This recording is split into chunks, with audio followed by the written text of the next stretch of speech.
भारत में मूल निवासी बहुजन भारतीयों को हिंदी के साथ साथ अंग्रेज़ी को भी सीखना चाहिए।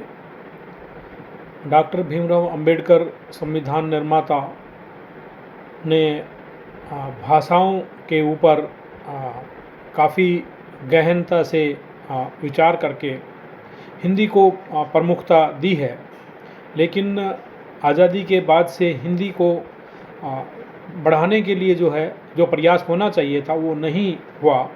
वैसे भारत के संविधान में जो भाषा का जो विषय है वो 17वें भाग में है और 8वें शेड्यूल के अंदर 22 भाषाओं को मान्यता दी गई है और भाषा के ऊपर जो आर्टिकल हैं वो 343 से लेकर के और 351 तक 9 आर्टिकल हैं और जिसमें बताया गया है कि जो संसद की जो संघ की जो भाषा होगी वो हिंदी होगी और 344 के अंदर बताया गया है कि राजभाषा के लिए आयोग बनेगा और ये फिर 22 राज्यों की जो भाषाएं हैं उसके अंदर ये मदद करेंगे। आर्टिकल 345 के अंदर बताया गया है कि भाई प्रांत की जो राजभाषा है वो क्या होगी। इसी तरह से 46 में बताया गया है कि एक स्टेट से दूसरे स्टेट के अंदर कम्युनिकेशन की जो भाषा क्या होगी और इसको ये हिंदी बताया गया है कि जो यूनियन की जो भाषा होगी, जो संघ की भाषा होगी, वही कम्युनिकेशन की भाषा होगी संघ के बीच में और जो है एक दूसरे राज्यों के बीच में। इसी तरह से आर्टिकल 347 में बताया गया है कि जो स्टेट की जो भाषा होगी वो वहाँ का जो लेजिस्लेचर डिसाइड करेगा। अगर इसके अंदर ये है कि वहाँ की जो सबसे ज़्यादा जो आबादी जो भाषा बोलती है वो भाषा उस स्टेट की भाषा मानी जाएगी। और ये आर्टिकल 348 में बताया गया है कि भाई जो हाई कोर्ट की और सुप्रीम कोर्ट और जितने भी ऑर्डिनेंसेस हैं, ऑर्डर्स हैं प्रेसिडेंट के द्वारा पारित हैं, उनकी जो भाषा है वो अंग्रेज़ी होगी। इसी तरह से आर्टिकल 349 में बताया गया है कि भाषा संबंधित जो कानून बनाए जाएंगे वो इस आर्टिकल में है।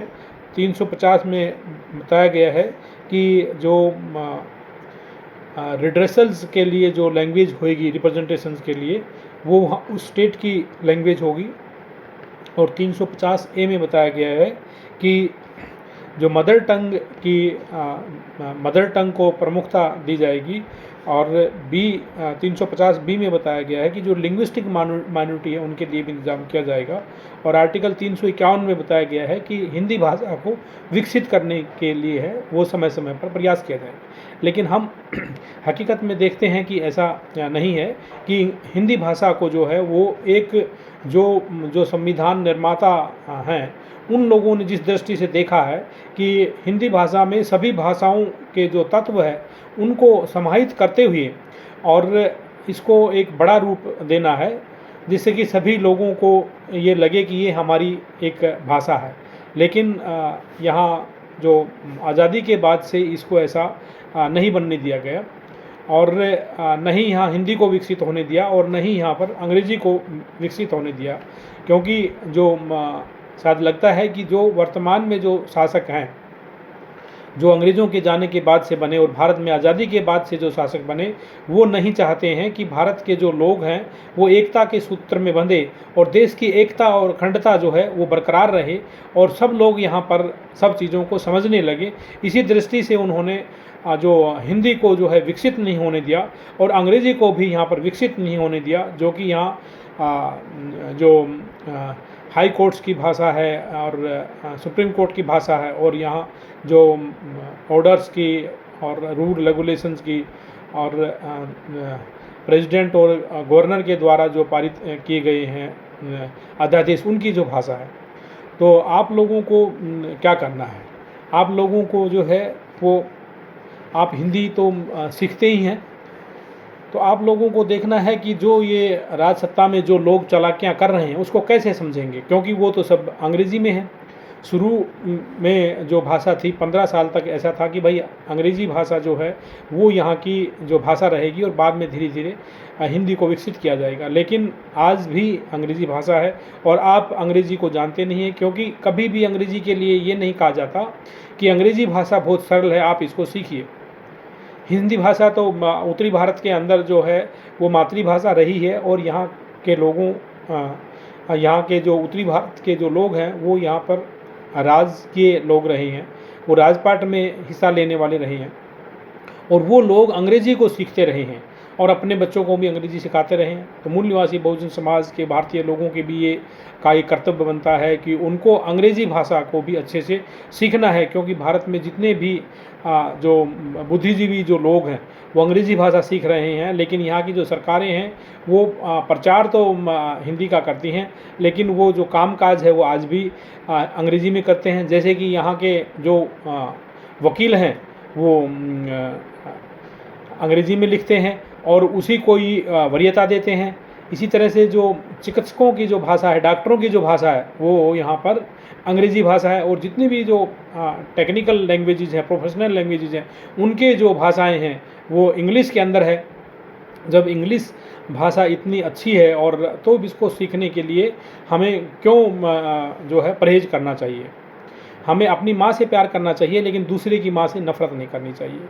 तो हमको अंग्रेज़ी भाषा पे के ऊपर जोर देना चाहिए और अपने बच्चों को अंग्रेज़ी सिखानी चाहिए, क्योंकि अंग्रेज़ी जो है, जैसे डॉक्टर भीमराव अंबेडकर चाहते थे कि हिंदी भाषा इस पूरे देश की भाषा बने और इसके अंदर सभी जो राज्यों के और सभी भाषाओं के जो यहाँ पर उनके कॉन्सेप्ट हैं और उनके जो शब्द हैं वो उसके अंदर जुड़े और वो जो है एक पूरे राष्ट्र की भाषा बने। तो वो नहीं बन पाई, तो हम को अंग्रेज़ी जो है उसको एक के रूप में बनाना चाहिए, क्योंकि जो लोग अंग्रेज़ी जानते हैं वो ज़्यादा इंटेलिजेंट होते हैं और ज़्यादा उनको सैलरी मिलती है। जो आदमी अंग्रेज़ी अच्छी से जानता है उसको अच्छी नौकरी मिलती है और उनकी सैलरी भी ज़्यादा मिलती है।